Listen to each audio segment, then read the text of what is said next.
texto. Agora, gente, nós vamos falar sobre os diferentes tipos de verbos que existem, né? Existem muitos verbos, né? Existem diversos verbos. E alguns são mais conhecidos e outros a gente tem até dificuldade para conjugar. Tem alguns casos que a gente nem consegue conjugar. Então, para cada um deles tem um nome. Nós temos os verbos regulares, que são aqueles verbos que seguem um padrão, seguem uma regra, né? Onde o radical ele não se altera. Ou seja, o radical é a parte principal da palavra. Um exemplo aqui. Estudo, estudarei, corri, correrei. Vocês percebem que em cada verbo desse aí, você mudou as vogais, a terminação. Mas alguma parte do verbo se manteve igual. Então, é essa parte aí que nós chamamos de radical, que é a parte principal da palavra, é a estrutura da palavra. Então, essa estrutura da palavra, ela permanece a mesma, ela não muda. Né? Olha, eu estudo, estudarei, corri, correrei. Né? Só muda a terminação, mas a essência da palavra permanece. Então, são os verbos regulares, que é a maioria aí que nós conseguimos conjugar, em todos os tempos, em todos os modos, né? Mas há também os verbos irregulares, que são aqueles que já não seguem mais aquela regra à risca, aquele padrão, sem ser alterado. O radical ele já começa a sofrer algumas alterações, né? Algumas mudanças. Por exemplo, faço, farei, fiz. São diversas fases dessa palavra, né? Está sendo conjugado aí em muitos modos, em muitos tempos. Mas você percebe que uma hora tá faço, outra hora tá farei e outra hora tá fiz. Não está seguindo aquele padrão, aquele começo. Então é um verbo irregular, tá? Assim como caibo. Como é difícil, né, gente? A gente conjugar o verbo caber. É muito difícil.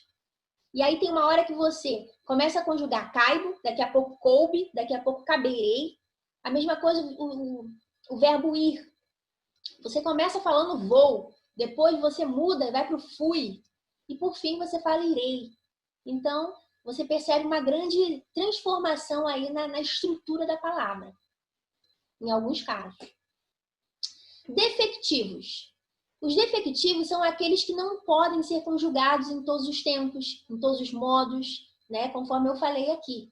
Então, no caso aqui, ele cita os verbos impessoais, que são aqueles verbos no sentido de existir, haver, e também verbos no sentido de fenômeno da natureza, como chover, trovejar, relampejar, nevar. Né? Então, esses verbos eles não podem ser conjugados em todos os tempos, em todos os modos.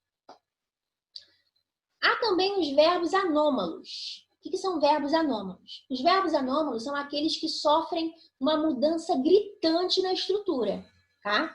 Eles são parecidos, muitos deles são verbos irregulares. Né?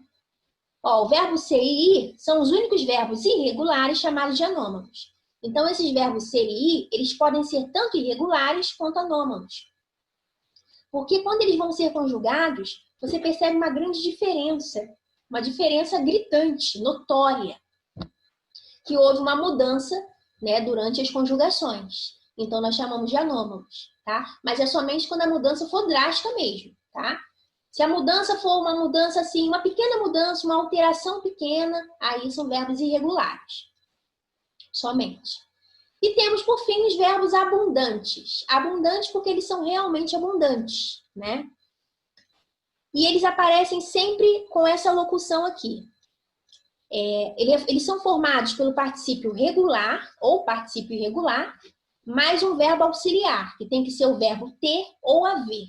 Né? No primeiro exemplo, havia expressado. É o verbo haver, mais um verbo no particípio.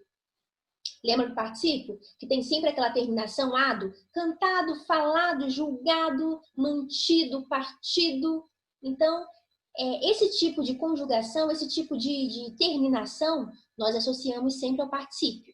Então, para ser um verbo abundante, ele tem que ter na locução verbal um verbo ter ou haver acompanhado de um verbo no particípio. Havia expressado, tá? Aí nós chamamos aí de um particípio regular, porque segue aquela regrinha, expressado, cantado, falado, como nos demais.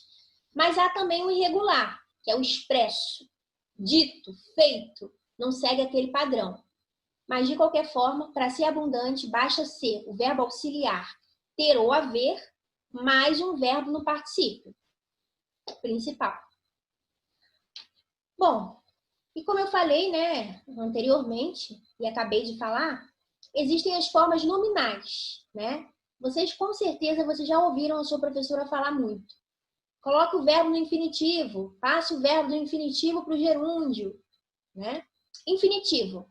É o verbo, é a estrutura inicial do verbo. Os verbos no infinitivo, eles vão sempre terminar naquela conjugação. A, er e ir.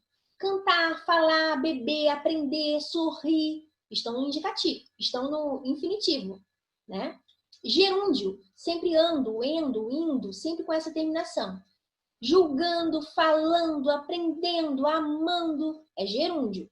E o particípio, que vocês já sabem, sempre com essa terminação. Julgado, corrido, sorrido, sofrido, partido, aprendido.